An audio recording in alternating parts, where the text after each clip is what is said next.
में आती है कि कबीरदास जी के गुरु जी ने कहा कि कबीर जब 12 वर्ष के थे कि जाओ और हमारे पूर्वजों का श्राद्ध है और जाकर के दूध लेके आओ, खीर खिलानी है हमारे पूर्वजों को।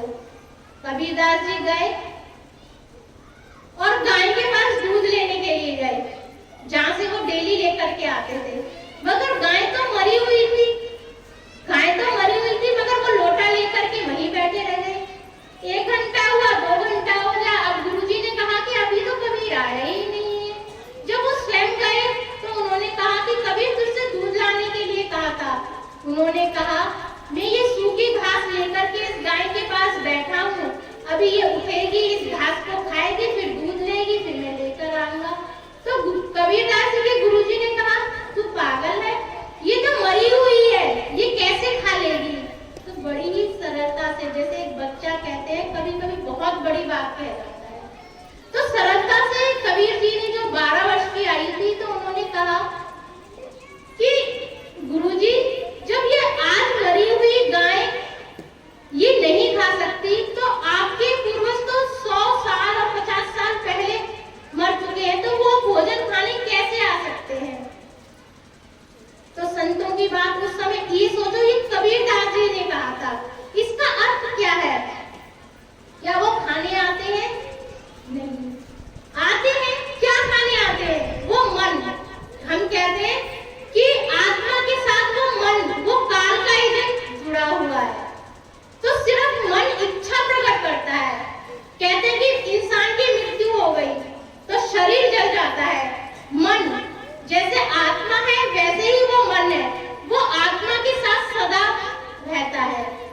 इस जन्म से वो दूसरे जन्म में गई, यदि वो मृत्यु भी शरीर पिशाच योनि में है तो वो मन इच्छा प्रकट करता है, परंतु वो खाता नहीं है।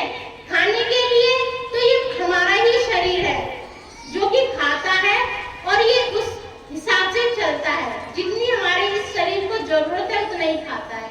आत्मा कभी नहीं खाती है, ये तो हमारे रीति रिवाज है। जैसे कि महात्मा बुद्ध से एक राजा ने कहा कि मेरे पिताजी खत्म हो गए हैं, उनके लिए आप कुछ कर दीजिए, उनके लिए कुछ करो ताकि उसकी आत्मा को शांति मिल सके। महात्मा बुद्ध ने बड़ी सरलता से, ये उन संतों की बातें हैं जो सत्संग के माध्यम से तुम्हें समझाई जा रही हैं। अब समझना, जानना और पहचानना तुम्हारी बात है। तो जब महात्मा बुद्ध से राजा ने कहा कि मेरे पिताजी खत्म हो गई हैं, उनकी आत्मा शुद्धि के लिए कुछ कीजिए, तो महात्मा बुद्ध ने कहा ठीक है। उन्होंने कहा कि एक घड़े में तो घी और एक घड़े में कंकड़, दोनों के मुंह कपड़े से बांधकर नदी के किनारे आना, वहीं पे मैं शुद्धि करूंगा। अब राजा दोनों ही मटकों को ले गया। उन्होंने जैसे ही नदी में रखे, दोनों के डंडे मारे तो कंकड़ वाला तो नीचे बैठ गया और घी वाला ऊपर तैरता रहा। तो महात्मा बुद्ध ने राजा को समझाया, ये हमारा जीवन है, प्रकृति का नियम, जिसके विरुद्ध ना तो आप जा सकते हैं और ना ही तो मैं जा सकता हूँ। प्रकृति का नियम क्या है? मनुष्य जो भी अपने जीवन में करता है, व्यक्ति जो भी अपने जीवन में करता है, उसी का फल उसे पहले, बाद में और उसके अगले जन्म में और पिछले जन्म में, उसी जन्म में उसे मिलेगा। करने वाला ना तो मैं हूँ और ना तुम हो।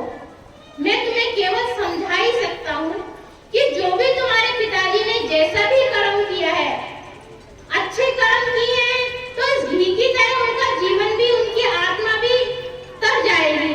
यदि उन्होंने बुरे कर्म किए हैं तो इस कंकड़ की तरह उन्हें भी कष्ट मिलेगा। तो उसके लिए ना तो आप कुछ कर सकते हैं और ना मैं कुछ कर सकता हूँ, क्योंकि प्रकृति के नियम के विरुद्ध ना तो आप जा सकते हैं और ना मैं जा सकता हूँ। As you sow, so you reap, अर्थात जैसा हम करेंगे वैसा ही हम भरेंगे। इसीलिए करने वाला कोई नहीं है, हम स्वयं हैं। यदि हमें अपने जीवन में कुछ करना है तो अपने जीते जी कर लें। मरने के बाद ना तो कोई हमारे लिए कुछ कर सकेगा। कहते हैं कि गंगा आन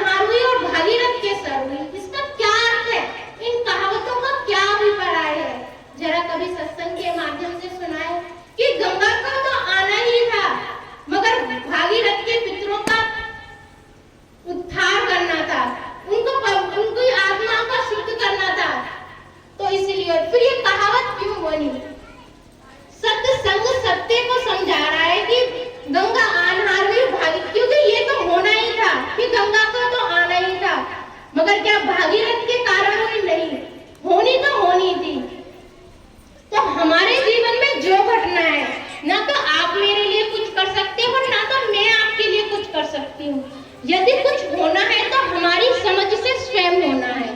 यदि जानना है तो स्वयं को स्वयं से ही पहचानना होगा। ना तो कोई तुम्हें पहचान के तुम्हें दिखा सकता है और ना ही बता सकता है। किसी ने कहा कि तुम्हारा रास्ता अलग है, हमारा रास्ता अलग है। रास्ता एक है। ना तो तुम्हारा रास्ता अलग है, ना हमारा रास्ता अलग है। रास्ता सबका एक है। सभी धार्मिक होना चाहते हैं, सभी पवित्र होना चाहते हैं, सभी परमपिता परमेश्वर की शक्ति को जानना और पहचानना चाहते हैं। मगर परमात्मा कहते हैं कि अपनी यात्रा को अंदर की ओर मोड़ो। यात्रा को यदि करना है तो अंदर से शुरू करो। बाहर से ना तो कोई कभी बाहर पहुंच सका है और ना ही कभी पहुंच पाएगा। ना तो मूर्तिकार से बड़ी हो सकती है, बनाने वाले के पास शेषताएं बाकी है, वो कुछ और भी कर सकता है जीवन में। तो परमात्मा की शक्ति को यदि पाना है तो अपने स्वयं के अंदर ही हम पा सकेंगे। आप सभी यहाँ पर इकट्ठा हुए हैं। परमपिता परमेश्वर की असीम कृपा, उनका आशीर्वाद आप सभी पर बना रहे। जिस भी धर्म में हो, रीति रिवाजों को निभाते हुए, माता पिता की सेवा करते हुए, छोटे बड़ों का आदर करते हुए। यदि छोटे बनोगे तो समुद्र कहलाओगे और जीवन में बड़े बनोगे।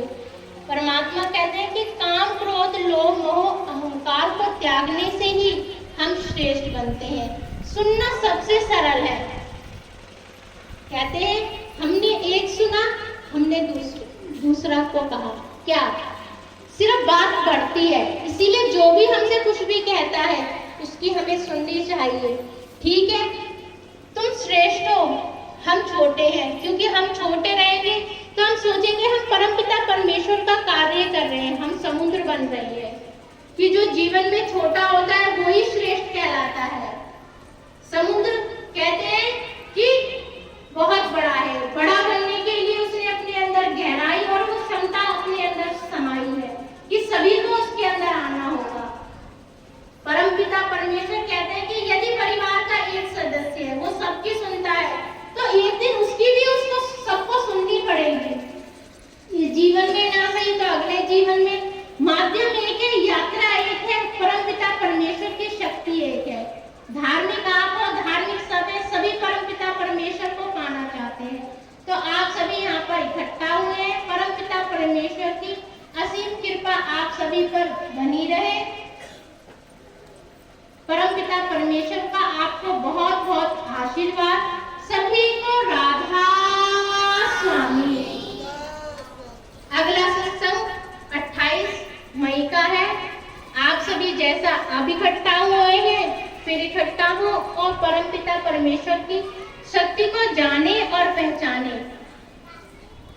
ये कोई समारोह नहीं, ये सत्य को जानने का वो सत्संग है। जिसको भी सत्य की रुचि है वो सत्संग को जानेगा और पहचानेगा। इसीलिए सभी को परमपिता परमेश्वर का बहुत बहुत आशीर्वाद। सभी को राधा स्वामी। आप सभी यहीं पर बैठे प्रसाद खा करके, भंडारा परमात्मा का प्रसाद आप सभी ग्रहण करें। सभी को परमपिता परमेश्वर का आशीर्वाद। राधा स्वामी, राधा